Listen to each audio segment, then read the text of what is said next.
ಓಂ ಶಾಂತಿ. Good morning.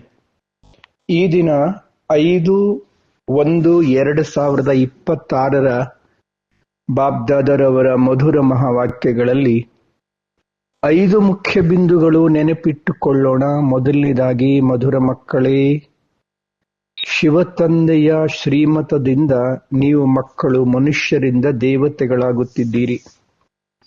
ಗೀತೆಯ ಜ್ಞಾನ ಮತ್ತು ರಾಜಯೋಗ ನಿಮ್ಮನ್ನು ಸಂಪೂರ್ಣ ಪಾವನರನ್ನಾಗಿ ಮಾಡುತ್ತದೆ. ಎರಡನೆಯದು, ಸತ್ಯಯುಗದಲ್ಲಿ ಪ್ರತಿಯೊಂದು ವಸ್ತುಗಳು ಬಹಳ ಬಹಳ ಒಳ್ಳೆಯ ಸತೋಪ್ರಧಾನವಾಗಿರುತ್ತವೆ, ಏಕೆಂದರೆ ಅಲ್ಲಿ ಮನುಷ್ಯರು ಕೂಡ ಸತೋಪ್ರಧಾನರಾಗಿರ್ತಾರೆ. ಮೂರನೆಯದು, ಈ ಸೃಷ್ಟಿಯ ಬೀಜ ರೂಪ ಶಿವತಂದೆಯಾಗಿದ್ದಾರೆ. ಅವರ ಚೈತನ್ಯ ರಚನೆಯನ್ನು ತಿಳಿದು ಜ್ಞಾನಪೂರ್ಣರಾಗಿರಿ. ನಾಲ್ಕನೆಯದು, ಒಬ್ಬ ತಂದೆಯ ವಿನಃ ಮತ್ತಾರೂ ನನಗಿಲ್ಲ.